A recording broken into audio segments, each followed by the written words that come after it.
Hello दोस्तों, आप लोग कैसे हैं। आशा करता हूं कि आप लोग अच्छे होंगे। मैं बायोलॉजी में सेकेंड चैप्टर टिश्यू यानी ऊतक पढ़ा रहा था। तो मैं आपको बता चुका था कि ऊतक कितने प्रकार के होते हैं, ऊतक की खोज किसने किया था।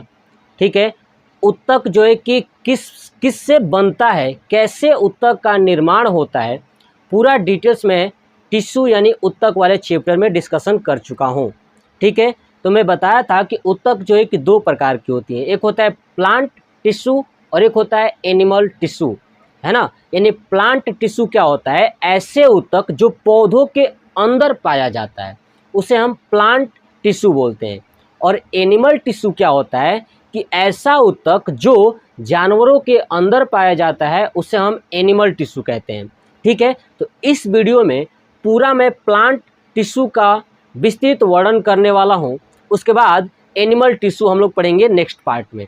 ठीक है, तो चलिए सबसे पहले जानते हैं प्लांट टिश्यू। देखिए मैंने यहाँ पे लिखा है प्लांट टिश्यू यानी पादप ऊतक।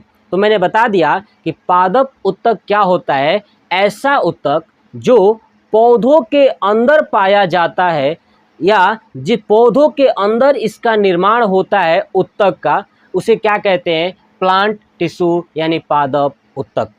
पादप ऊतक दो प्रकार की होती है। ठीक है, याद रखिएगा, पादप ऊतक यानी प्लांट टिश्यू दो प्रकार की होती है।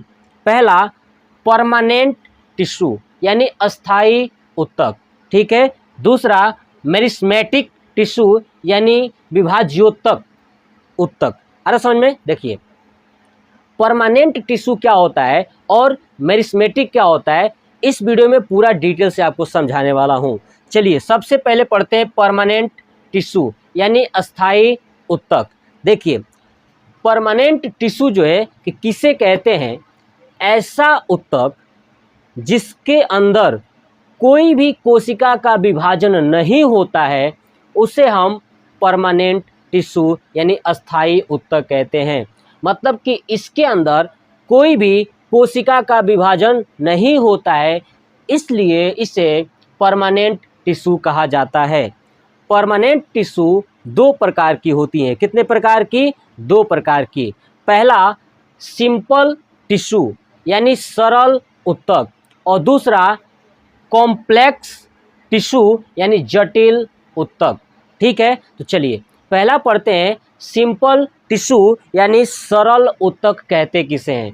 तो आप याद रखिएगा, ऐसा ऊतक जो एक ही प्रकार की कोशिकाओं से मिलकर बना होता है उसे हम सिंपल टिश्यू कहते हैं। यानी एक ही प्रकार की यानी एक जैसे दिखने वाली कोशिकाएं मिल करके अगर टिश्यू बनाती है प्लांट के अंदर, उसे हम कहेंगे सिंपल टिश्यू। और फिर ये अगर बन जाएगा, इसका फिर डिवीजन नहीं होगा, इसलिए ये परमानेंट टिश्यू में आते हैं। तो सिंपल टिश्यू समझ में आ गया ना, कि ऐसा ऊतक जो एक ही प्रकार के कोशिकाओं से मिलकर बना होता है उसे हम सरल ऊतक या सिंपल टिश्यू कहते हैं। अब देखिए सिंपल टिश्यू भी तीन प्रकार की होती हैं। कौन कौन? तो पहला है parenchyma, collenchyma, sclerenchyma. Parenchyma, collenchyma, sclerenchyma. याद रखिएगा तीन, पैरेनकाइमा, कोलेनकाइमा, स्क्लेरेनकाइमा। इसका मतलब पैरेनकाइमा का मतलब होता है मृदु ऊतक, कोलेनकाइमा का मतलब होता है स्थूल कोण ऊतक, स्क्लेरेनकाइमा का मतलब होता है दृढ़ कोण ऊतक। अब सबसे पहले समझते हैं कि पैरेनकाइमा ऊतक कहाँ होता है।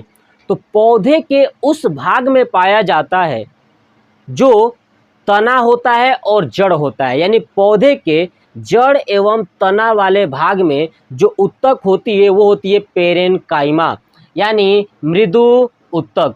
जैसे एग्जाम्पल के तौर पे मैं आपको बता दूं, आलू, शलजम, प्याज, है ना, ये सब जड़ा है, मतलब ये सब जड़ है। ठीक है ना, तो जड़ के अंदर, तना के अंदर कौन से ऊतक पाई जाती है? पैरेनकाइमा यानी मृदु ऊतक।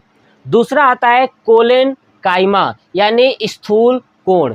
ध्यान रखिए, ये उस पौधे के अंदर पाया जाता है जिसके अंदर दो बीज होते हैं, मतलब कि बीज के अंदर भी बीज होता है, उसके अंदर ये कोलेन काइमा उत्तक होता है, यानी बीज के अंदर भी बीज होता है। और ये वैसे पौधों के तने वाले भाग में पाया जाता है, तने वाले भाग में पाया जाता है, और उस पेड़ की छाल में पाया जाता है। कहाँ पाया जाता है? पेड़ की छाल में।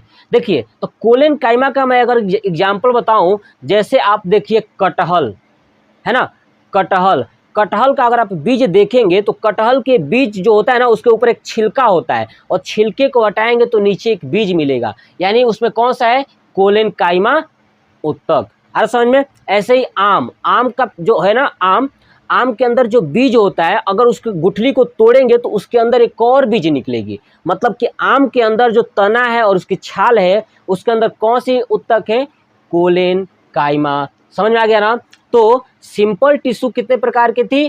3 मैंने बता दिया, पेरेन काइमा, कोलेन काइमा और स्क्लेरेन काइमा। चलिए अब समझते हैं स्क्लेरेन काइमा, यानी दृढ़ कोण उत्तक।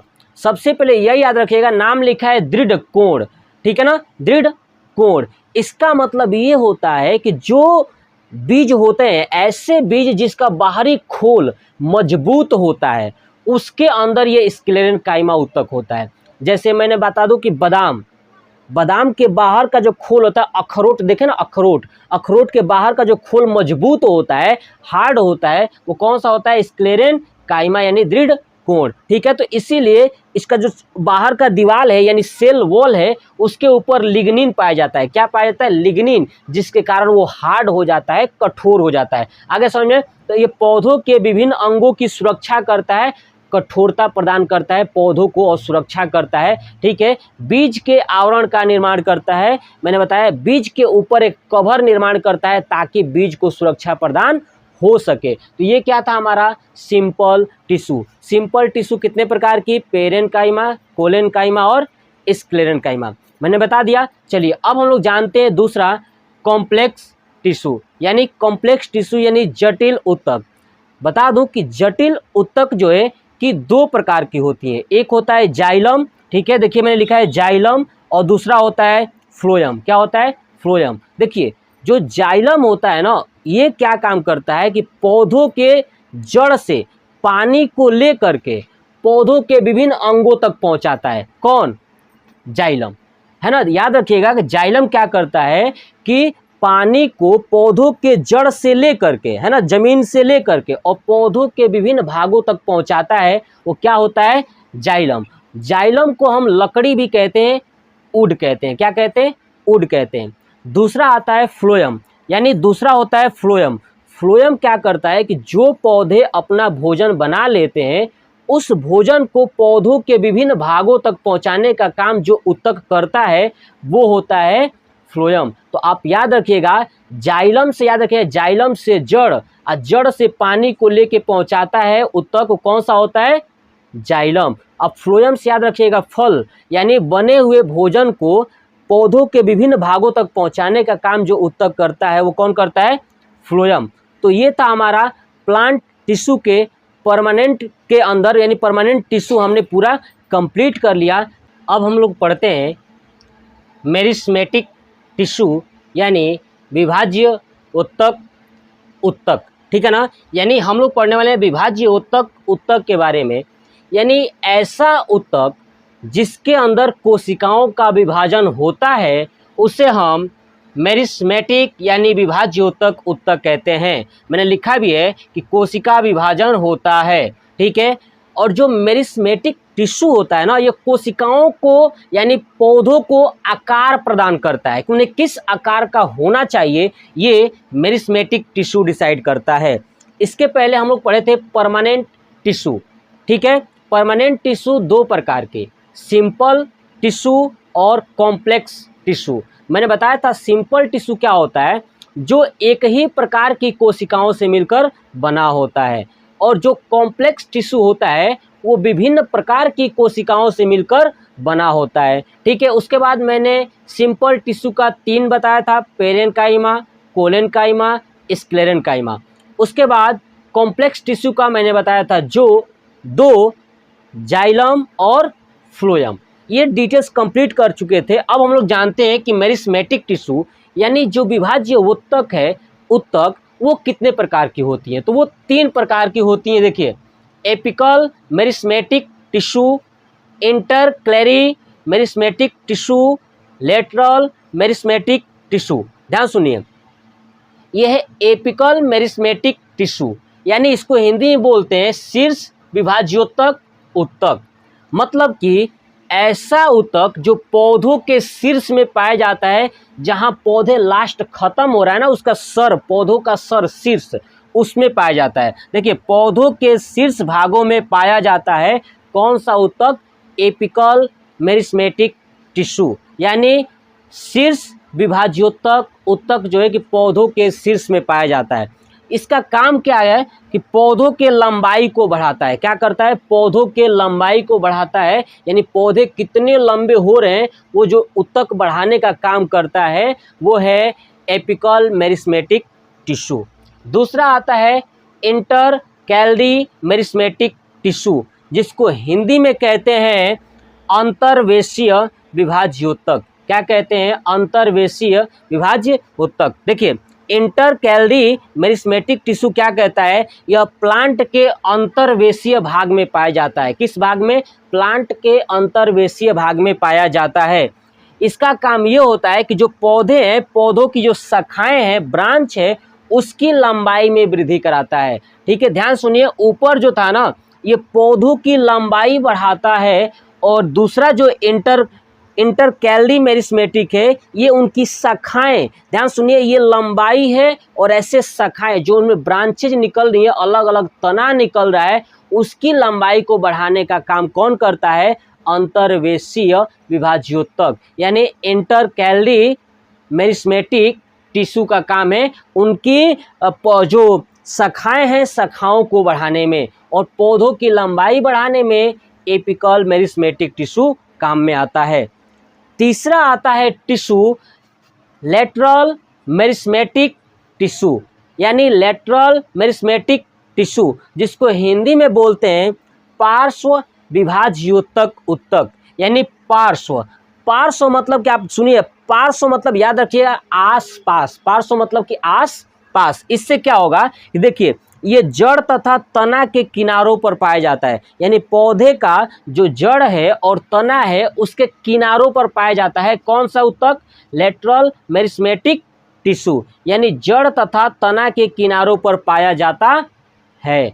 ऐसे ही ये काम क्या है, तो जो तना है ना, तना की कितनी मोटाई होनी चाहिए, तो तने की मोटाई और वो कितना गोल होना चाहिए, कितना मोटा होना चाहिए, ये डिसाइड कौन करता है? तो आपका लेटरल मेरिस्मेटिक टिश्यू, यानी पार्श्व विभाज्योतक। ठीक है, कि जो तना है, जो शाखाएं निकल रही है, वो तना कितनी मोटी होनी चाहिए, कितना गोल होना चाहिए, ये डिसाइड करता है आपका लेटरल मेरिस्मेटिक टिश्यू। तो ये था हमारा total plant tissue. Plant tissue मैंने कोशिश किया कि आपको सिंपल से सिंपल वे में आसानी से समझा सकूं, और मैंने समझाया भी। अब ये आपको वीडियो कैसा लगा, कमेंट बॉक्स में कमेंट करके ज़रूर बताइएगा। जय हिंद, जय भारत, वंदे मातरम।